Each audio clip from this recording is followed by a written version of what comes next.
In life, Mavis Jones cherished the gospel of Christ. May Christ now greet her with these words of eternal life. Come, blessed of my Father.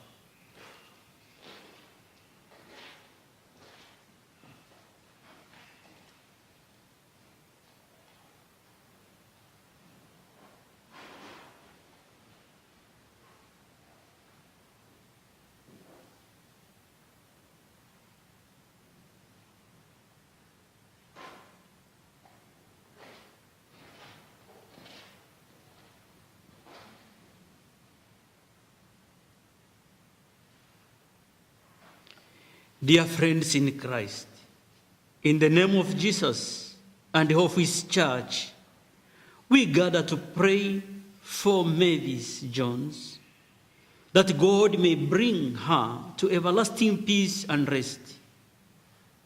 We share the pains of loss, but the promise of eternal life gives us hope. Let us comfort one another as we turn to God in prayer.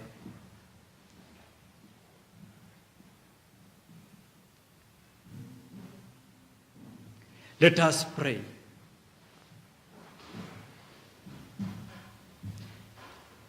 O God, to whom mercy and forgiveness belongs, hear our prayers on behalf of your servant, Mavis Jones, whom you have called out of this world.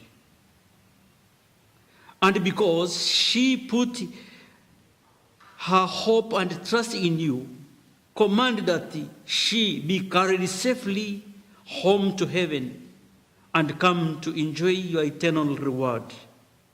We ask this through our Lord Jesus Christ, your Son, who lives and reigns with you in the unity of the Holy Spirit, one God forever and ever. Amen. Now let us get seated to listen to the first reading.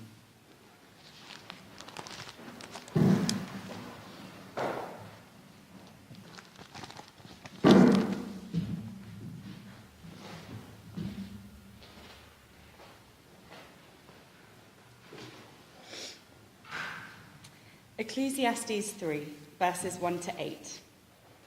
For everything there is a season, and a time for every matter under heaven, a time to be born and a time to die, a time to plant and a time to pluck what is planted, a time to kill and a time to heal, a time to break down and a time to build, a time to weep and a time to laugh, a time to mourn and a time to dance, a time to scatter stones and a time to gather them, a time to embrace and a time to refrain from embracing, a time to seek and a time to lose, a time to keep and a time to throw away, a time to tear and a time to sow, a time to keep silence and a time to speak, a time to love and a time to hate, a time for war and a time for peace.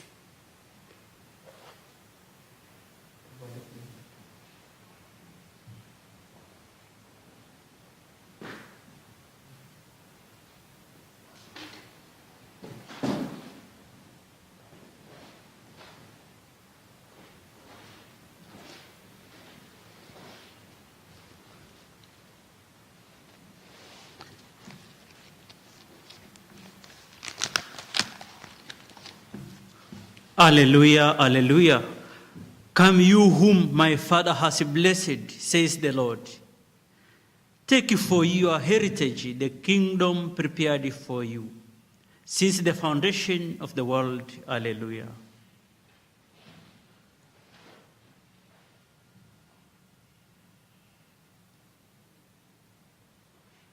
Let us stand for the gospel. The Lord be with you. A reading from the Holy Gospel according to Matthew.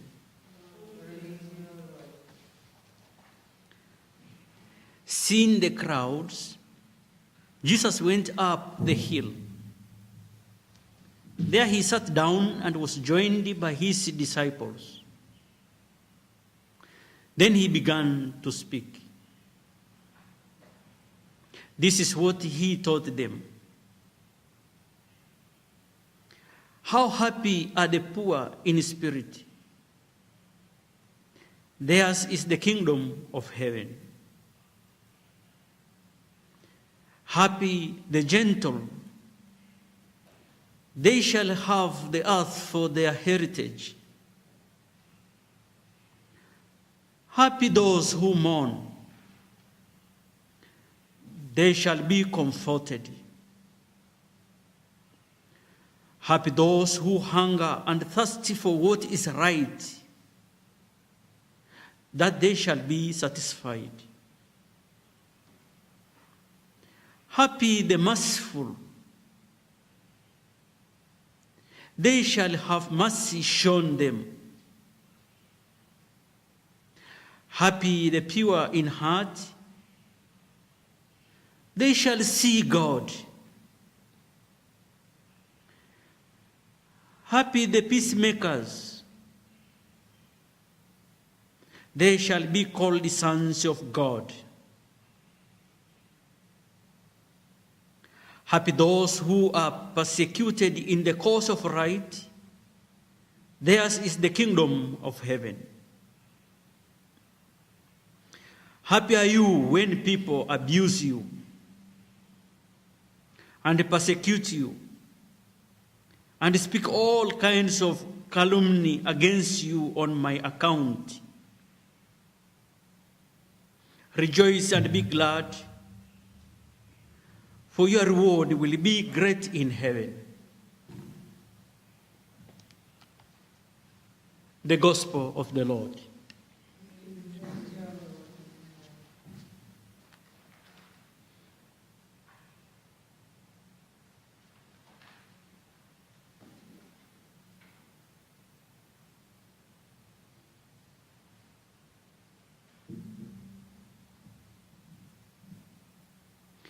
Now I welcome you to sit down and I welcome the family activities.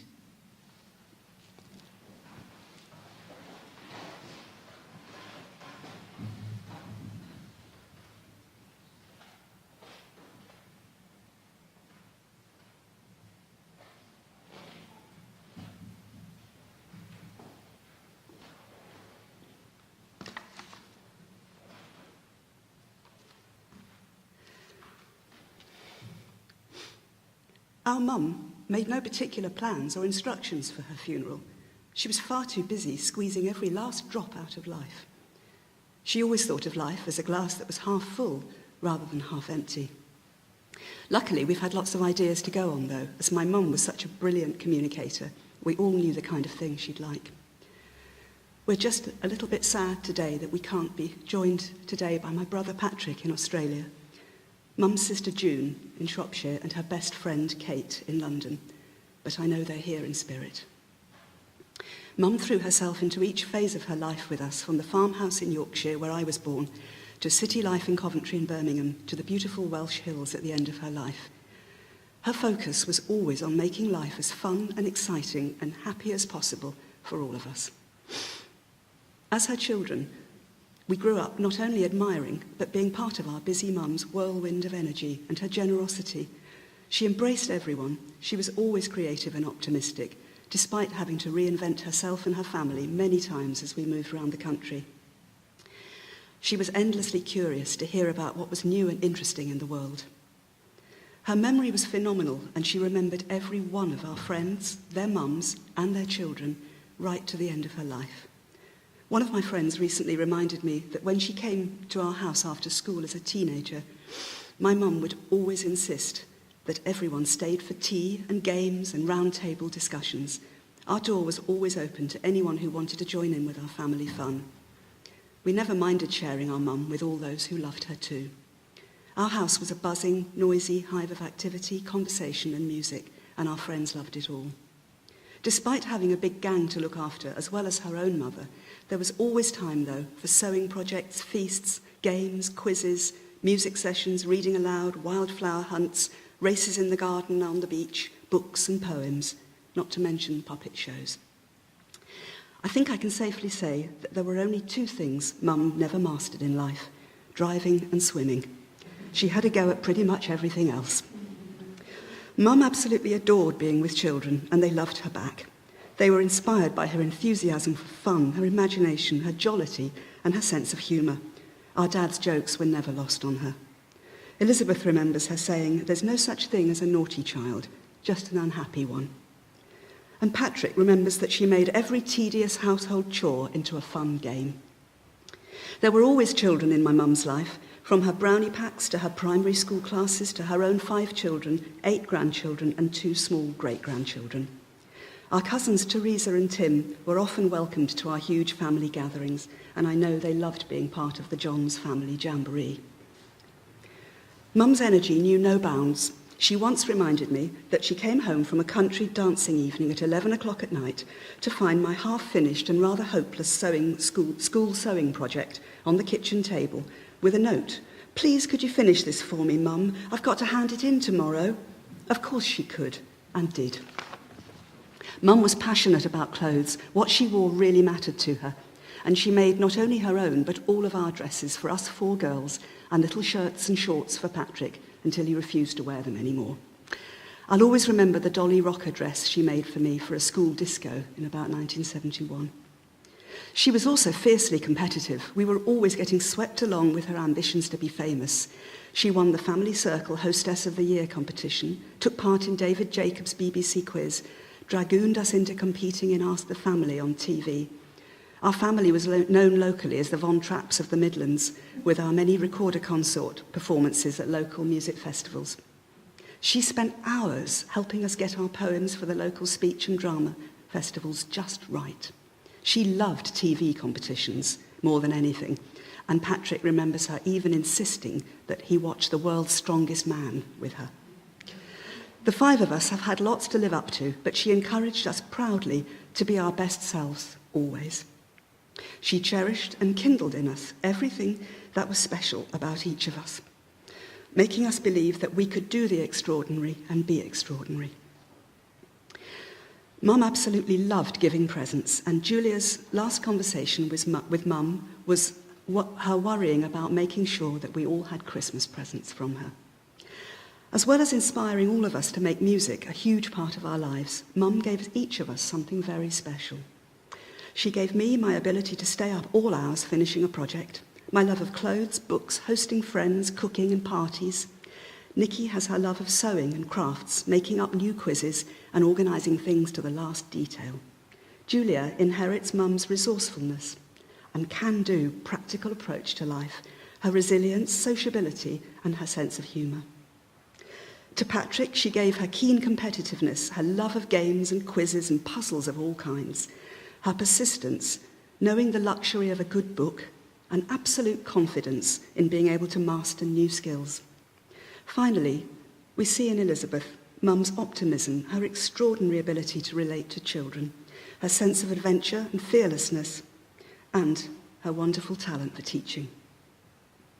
Of everything that Mum left us, perhaps the art of focusing on what really matters in life is what we will value most.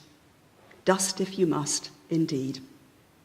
One of our Mum's favourite sayings was, "If God closes a door, he always opens a window."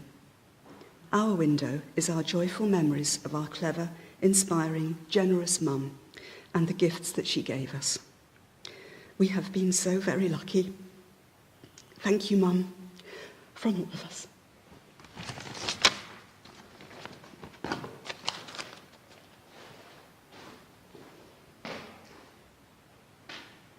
Now, the second speaker is Dusty If You Must by Remeberance.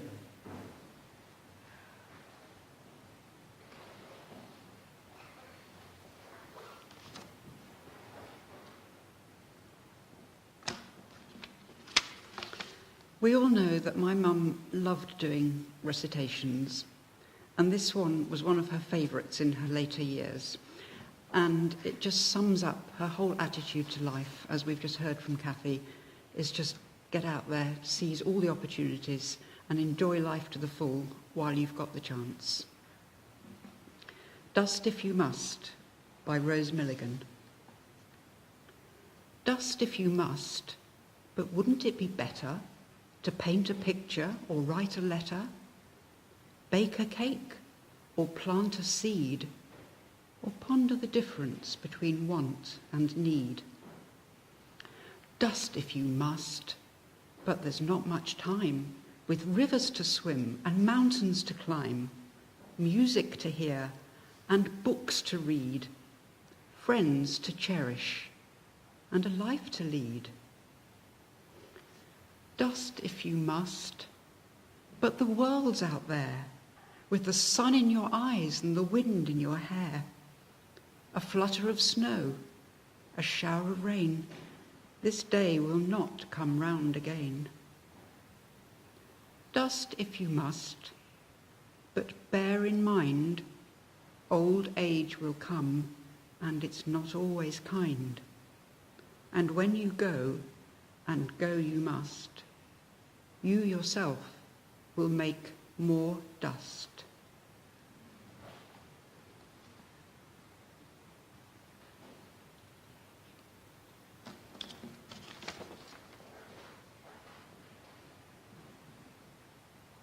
Now, tribute to Nana on behalf of her grandchildren.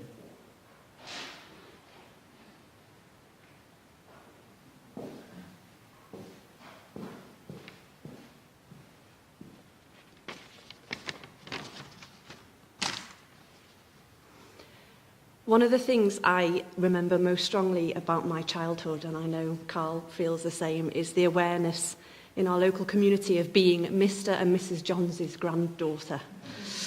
I've lost count of the amount of times that I met new people who I didn't know, but their response with a smile was, "Oh yes, you're Mr. and Mrs. Johns' granddaughter."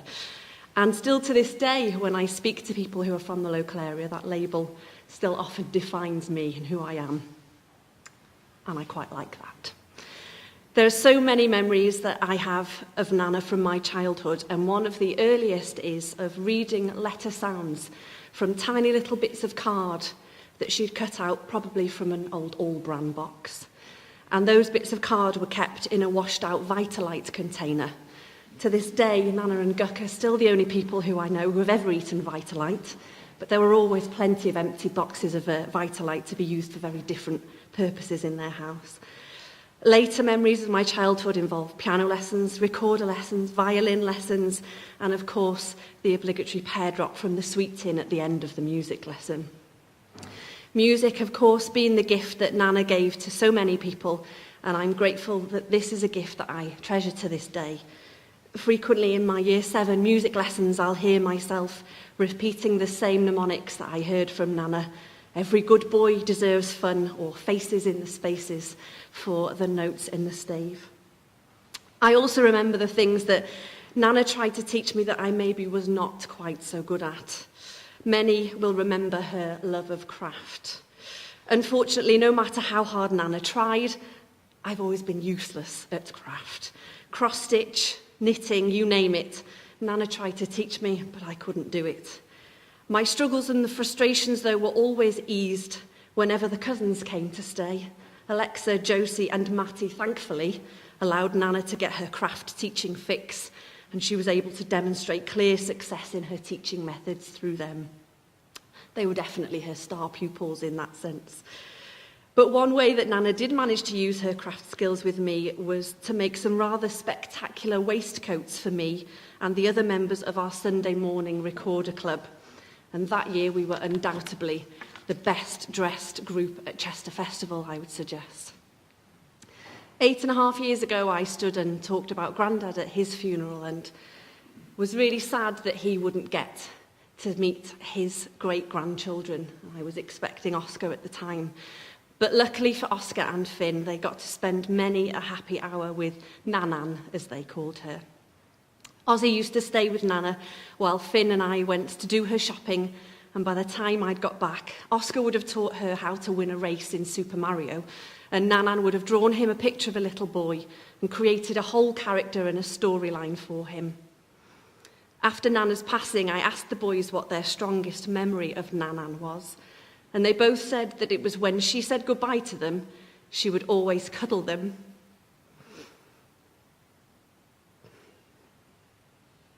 And give them a stream of kisses on their heads. She really was a great grandma to them. They've asked me to tell them stories about Nanan over the last couple of weeks. And the one that they liked most, and have made me repeat again and again, was the story of my poor dad, who, having popped out into the garden at Glandomwy, came to walk back into the living room, not realising that someone had closed the patio door in the meantime. And he walked face first into the window. And Nana's immediate response was, "Don't touch the glass!" The boys had a good chuckle at the thought of the face smudge left behind on Nanan's clean patio doors. I'll be forever grateful for all of the things that Nana taught me, things that make me who I am today. And I will continue to be proud of being Mr. and Mrs. Johns' granddaughter. Nana, the queen of the phonics cards, drawings and stories, craft, poems, quizzes, and of course, clean patio doors. God bless Nana.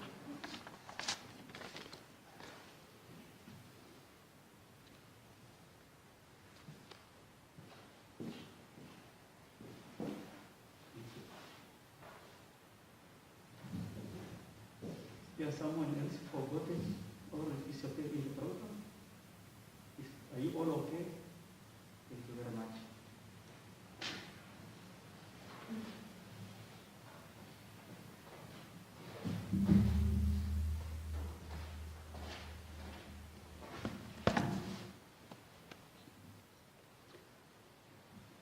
Allow me to say only 2 sentences. This is 2021. This is my first funeral. In arranging this funeral, when in the telephone and in the email, I never found any difficulty with these people who approached me, Nick and Muriel. Their reception, their speaking, even in the telephone, I was so touched in my heart because they never told me, what are you saying? Can you come again? And so on. I said, this is a really standard people who are grounded in a very, very good communal family, which is integrated, which it can accept the people and accept the language, accept even the accent without any difficulty. For this reason, I drew from inductive reasoning to deductive reasoning to say this woman, she has been a very, very serious, very great, and a teacher of many, many nations. I must say, thank you, this woman. She is really a great woman without you knowing. But for us who is listening to the fruits of her formation, you are well integrated people and international people. Thank you for this. From my heart, thank you. This is my compliment. I don't need to give you the history which I wrote, which I read from the email. I don't want to give you all the details, but this impression, psychologically, they say the first impression was really magnanimous, very from the heart, not from the mouth, but from the heart. And for that reason, I must say again, thank you for this, Mavis, Jones, for the good formation of good people like you seated here. May God bless you. I never came to the funeral director to ask many questions, but I was only conducting these two family members. May God bless you, and thank you very much for this. You are really made my year 2021 out of stress, not like 2020, but 2021. You have made number one. Thank you. Now, let us proceed with the prayers of intercessions. Just be seated as you are. God the Almighty Father raised Christ, his Son, from the dead. With confidence, we ask him to save all his people, living and the dead. Our response will be, Lord, in your mercy, hear our prayer. For Mavis Jones, who in baptism was given the pledge of eternal life, that she may now be admitted to the company of the saints. Lord, in your mercy. For our deceased, the relatives and friends, and for all who have helped us, that they may have the reward of their goodness. Lord, in your mercy. For those who have fallen asleep in the hope of rising again, that they may see God face to face. Lord, in your mercy. For the family and friends of our sister Mavis, that they may be consoled in their grief by the Lord who wept at the death of his friend Lazarus. Lord, in your mercy. For those who are assembled here, to worship in faith, that we may be gathered together again in God's kingdom. Lord, in your mercy. Now I ask you to stand. We say together the Lord's Prayer.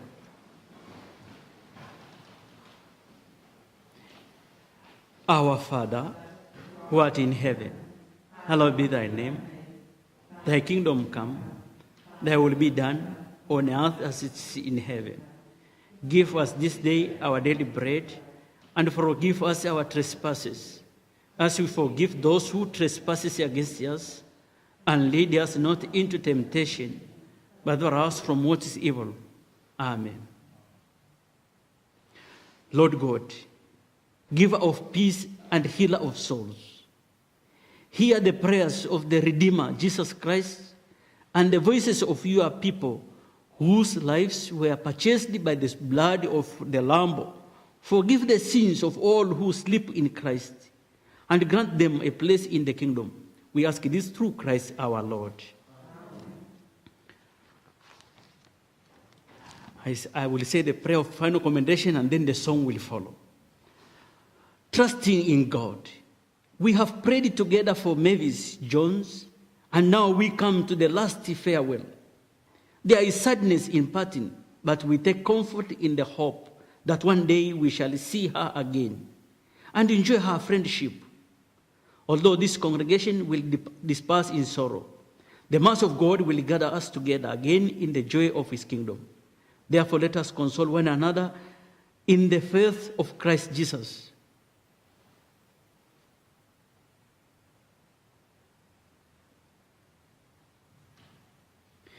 Into your hands, Father of mercy, we commend our sister Mavis in the sure and certain hope that together with all who have died in Christ, she will rise with him on the last day.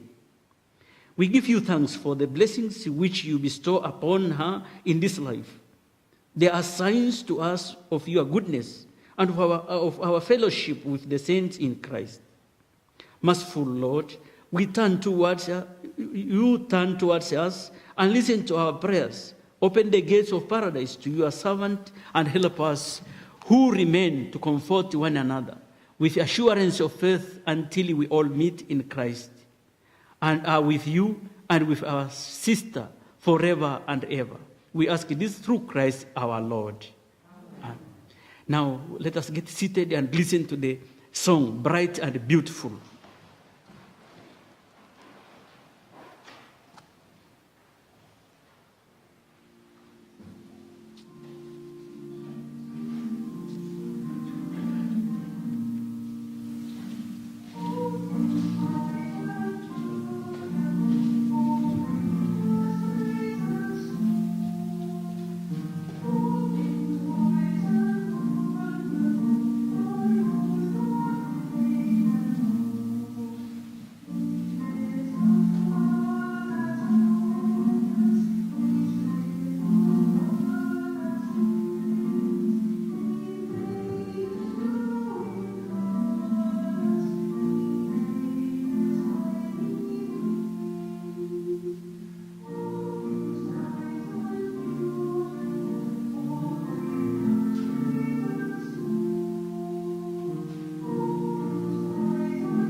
Now, in procession, let us go to the place of committal. Let us accompany our sister to her place of rest.